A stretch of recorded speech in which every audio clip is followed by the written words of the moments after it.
なんで一木木綿が、ここで始まったかというと、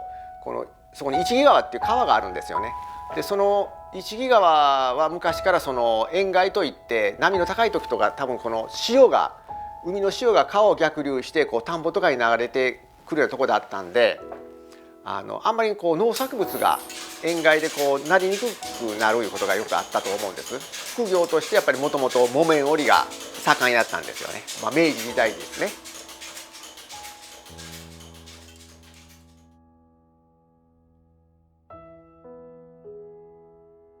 その一木木綿を始めたのはその大久保万太郎さんという方なんですけども、今まで家内製でやってた木綿織りを機械とか入れてそういう工業的なことを勉強してされてたんですけども、自分だけが自分のとこだけが良かったらええっていうのではなくて、みんなが豊かになったらええんじゃないかっていうことで、それを独り占めするんじゃなくてみんなに広めていって、そういう一木木綿としてこういうブランドを作ってやっていこうらっていうことで明治時代ですね、それ始めたのが一木木綿の始まりです。織本さんも何軒かあって、糸を成形っていうんですかね、整えたりするところがあったりで、染め屋さんですね。今でもたまに一木とかいろんなとこ配達行くと畑にこんな窯があって、これ昔ここで藍窯をここで畑植えてたんやろという人がいたりするんで。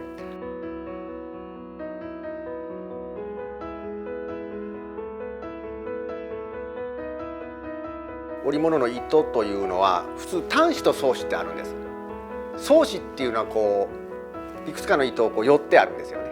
二股の糸って書くんですけど、で単糸というのはよりをかけてない糸なんです。で一木木綿の糸はよりをかけてない糸なんで、これ一木木綿の糸なんですけども、よりがかかってないんで引っ張ると簡単に切れてしまうぐらい柔らかい糸なんです。だから切れて織りにくいんですけども、この単糸で織ることによって織り上がった後に綿みたいな状態になるというか、ふわっとしたすごくやっぱり独特の風合いになります。それとやっぱり古い約100年ぐらい前の機械になるんですけども、この単糸を古い織り機で織ることによってすごく通気性のいい生地ができるんで、今大量生産で作られている生地ってすごく高速で織るんで生地の目が詰まりすぎているんですよね。で一木木綿はある程度やっぱりざっくり織れてるんで通気性がいいので、すごくお布団とかいろんなものにしても蒸れにくくて気持ちいい、やっぱりこれ独特の肌触りになります。先代の小和田さんから一木木綿は単糸の一番糸使わなあかんって言われたんで、それが当たり前のようにやってるんですけども、織物をする人からするとその単糸で縦糸にすると入れると切れるのにそんなんで折れるんっていうふうに言われるんですけども、それが一木木綿の伝統やということで、普通糸ってチーズという糸に巻いた状態できて、それを染め屋さんに出すんですけども、単糸の場合のり付けをしないといけないんで、一回そのチーズの状態をこういうカセというこういう状態にしないと染めてのり付けすることができません。すごくだから染めてもらうのもすごく手間がかかります。カセ染めしてもらってたところももうだんだんやめていかれて、業者さんに聞いたら「もう向井さんそんな単糸使ってねカセ染めしてあるところはないから、もう双糸にしたらこんなカセにしてすることないからもう効率に合わんやろから、もう双糸でやったらどうな」って言われたんですけども、だけど僕もねやっぱり一木木綿はこの単糸の糸を使うっていうふうに聞いてるんで、もう日本全国いろんなとこ探してやっと今西陣の方でこういうカセ染めをしてくれるところを探して、今西陣の方で糸を染めてもらってから送ってもらって織ってます。代々受け継がれてきたものというと、やっぱりこれ今織ってるちょうどたまたまなんですけど、この島は、僕の先代の大畑さんが考えた島です。で僕この島すごく気に入ってというか、今回初めて織ってみたんですけど、前々からすごくいい島やなと思ってて織り出したんですけども、すごく昔の柄なんやけど現代的でもあってすごく気に入ってます。でこちらの島は、大久保さんっていうもう一軒のもう廃業された、織本さんがあったんですけども、そこの方がもともと織ってた柄で、この柄は復刻版大久保島ということでやらせてもらってます。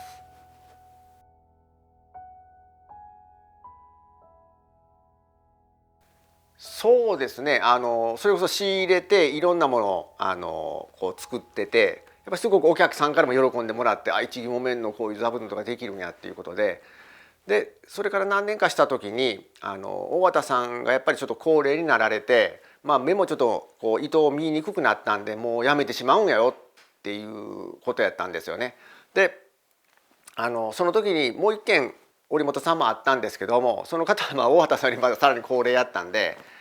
もうこのまま一木木綿がこうなくなってしまうんやなと思って、ですごくこう残念に思ってたんですけども、で自分でちょっとこうやってみたいなっていう気は正直あったんです。でそんな時にこのお布団の打ち直しをある一木のお家に取りに行った時に、そこの80代ぐらいのおばあちゃんがお布団をこう出してきて、そしたらすごく古い一木木綿やったんですよね、表生地が。でそのおばあちゃんが、ここの家のおばあちゃんが、その方から言うたらおばあちゃんですね、ここに嫁ってくる時に持ってきたこれ一木木綿の布団やもんで、綿を打ち直してその表の生地は大事に取っておくんやって言ったんです。今ね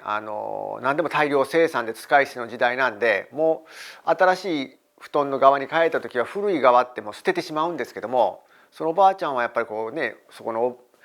おばあちゃんやもん多分100年以上前のものやと思うんですけども、そんな古いものでもやっぱり思い出があるということで残しておくということで、一木木綿ってそういうね100年以上経っても思い出と一緒にこう残していってもらえるってすごいなと思って、でその時の一木木綿がこれになります。こう見てもらうと、こう今こうなんていうんですかね、現在に服にしてでもこうおかしくないようなこう一木木綿で、これ本当の藍染めなんですよね。だからすごく色も鮮やかですし、本当にこう100年前のものだと思えないような感じの生地です。でこれはたまたまというか、ちょっと展示会するのにその生地をそのおばあちゃんに貸してほしいんですっていうふうに言ったら、向井さんそんなに大事にしてくれるんやったらね、もう向井さんにあげるわって言って、これその方から頂いて、今僕のこれ宝物になってます。は